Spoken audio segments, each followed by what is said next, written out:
पंचायती राज से संबंधित विषयों की चर्चा कर रहे हैं, जिसमें हमने देखा था कि किस प्रकार पंचायती राज का गठन किया जाता है और इसके अंदर फिर 64वां व 65वां जो संविधान संशोधन होता है उसको कन्वर्ट करके 73वां व 74वां संविधान संशोधन बनाया जाता है। और ये 64वां 65वां संविधान संशोधन है, ये राजीव गांधी जी के काल में बनाया जाता है, इसलिए राजीव गांधी जी को पंचायती राज का जनक कहा जाता है। आधुनिक जनक माना जाता है किसको? राजीव गांधी जी को, क्योंकि राजीव गांधी जी के ही काल में पंचायत राज जो संस्थाएं आज वर्तमान में है उनके स्वरूप को जो सुधारने का श्रेय है वो किसको दिया जाता है? राजीव गांधी जी को दिया जाता है। और अगर पंचायती राज से संबंधित अगर कोई आपसे क्वेश्चन पूछेगा किसी भी एग्जाम के अंदर, तो वो सबसे ज्यादा क्वेश्चन कहाँ से पूछने की संभावना है? या तो पूछेगा समितियों से, और समितियों में सबसे इंपॉर्टेंट समिति बलवंत राय मेहता समिति, अशोक मेहता समिति और लक्ष्मीमल सिंघवी समिति या जीवी राव समिति, इन 4 समितियों से क्वेश्चन पूछे जाने की पूरी संभावना रहती है।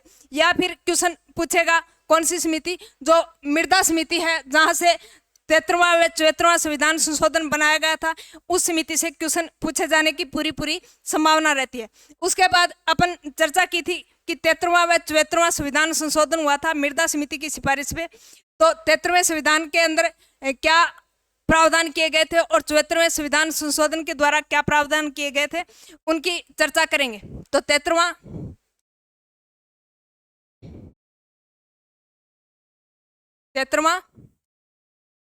संविधान संशोधन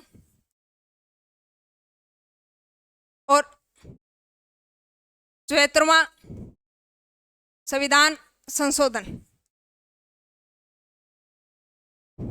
ताजुब की बात, यानी 73वां संविधान संशोधन लगभग पूछा जाता है, और अभी जो असिस्टेंट प्रोफेसर का पेपर हुआ था पॉलिटी का, उसमें यहाँ से 73वें संविधान संशोधन से क्वेश्चन पूछ लिया गया, और उसमें यह क्वेश्चन पूछा गया कि राज्य वित्त आयोग का गठन है वो कौन से संविधान संशोधन के द्वारा हुआ था, तो वो कौन सा संविधान संशोधन था? 73वां संविधान संशोधन। तो वेरी इंपॉर्टेंट है। अगर दोनों में, इनमें दोनों की बात करें तो सबसे ज्यादा इंपॉर्टेंट है 73वां संविधान संशोधन।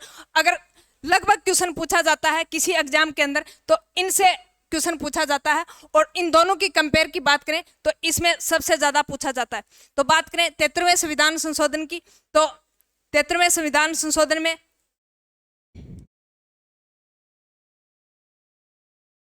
क्या उल्लेख है? पंचायती राज से संबंधित, पंचायती राज से संबंधित बात करें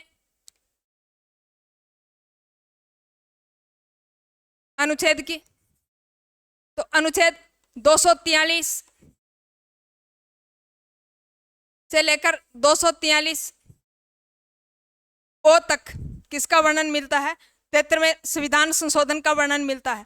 बात करें इनके कार्य या मद की, कार्य या मद मतलब यानी इसमें कितने कार्य सौंपे गए हैं, तो इनके अंदर 29 प्रकार के कार्य सौंपे गए हैं, 29 प्रकार के। और यह कौन डिसाइड करता है? राज्य विधानमंडल कानून बनाकर तय करती है कि कौन कौन से कार्य इनको दिए जाएंगे।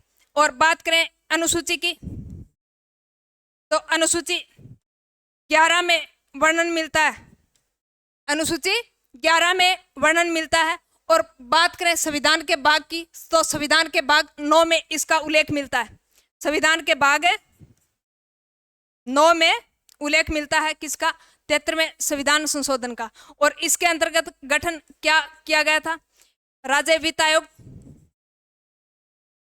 जो 243 आई में जिसका उल्लेख मिलता है राज्य वित्त आयोग का। राज्य वित्त आयोग का उल्लेख कहाँ मिलता है? 243 आई में। और राज्य वित्त आयोग यानी इनका गठन है वो कौन करता है? राज्यपाल, राज्यपाल इनका गठन करता है।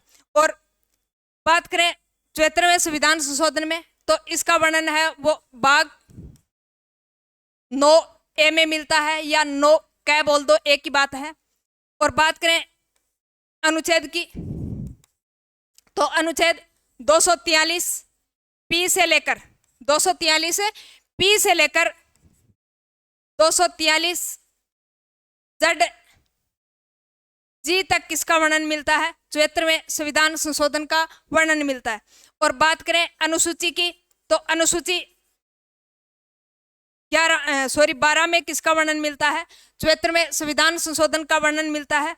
और बात करें इनके कार्य व मद की, तो कार्य व मद कितने प्रकार के हैं? 18 प्रकार के, 18 प्रकार के। और वही क्या करेगा, यानी राज्य विधानमंडल कानून बनाकर यह तय करेगा कि कौन कौन से कार्य है वो 74वें संविधान संशोधन के द्वारा सौंपे जाएंगे किसको? नगर पालिकाओं को। तो यह 74वां संविधान संशोधन किससे संबंधित है? नगर पालिकाओं से संबंधित। नगर पालिकाओं में अगर किसी नगर पालिका का यानी 3 स्तर के जो होते हैं उसमें नगर पालिका, नगर निगम और नगर परिषद। नगर पालिका यानी ऐसे क्षेत्र जो वर्तमान में कस्बे का रूप है और थोड़े दिन बाद यानी शहर का रूप ले लेंगे, वहां पे नगर पालिका स्थापित की जाएगी। और वह इलाका जहां पर संक्रमणशील क्षेत्र है वहां पे नगर परिषद का गठन किया जाएगा। और वो तमाम क्षेत्र यानी महानगर जहां पे बड़े बड़े उद्योग धंधे लगाए जाते हैं वहां पे किसका विकास किया जाएगा? नगर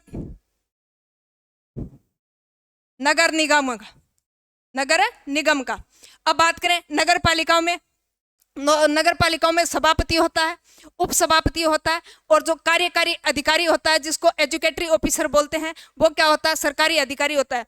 और बात करें नगर परिषद की, तो नगर परिषद में भी क्या होता है? सभापति होता है, उप सभापति होता है और नगर आयुक्त होता है जो सरकारी अधिकारी होता है। उसके बाद नगर निगम में महापौर होता है, अध्यक्ष, और उपाध्यक्ष कौन होता है? उप महापौर।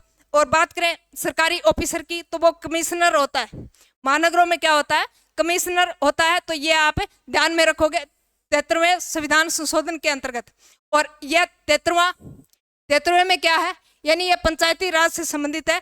जितनी भी पंचायती राज में जो पंचायतें बनेंगी, पंचायत समितियां बनेंगी, वो सारी की सारी कौन से संविधान संशोधन के द्वारा? तो 73वें संविधान संशोधन के द्वारा। यह आप अच्छे तरीके से ध्यान में रखोगे। धन्यवाद साथियों, मिलते हैं नेक्स्ट टॉपिक के साथ। तब तक के लिए जय हिंद, जय भारत।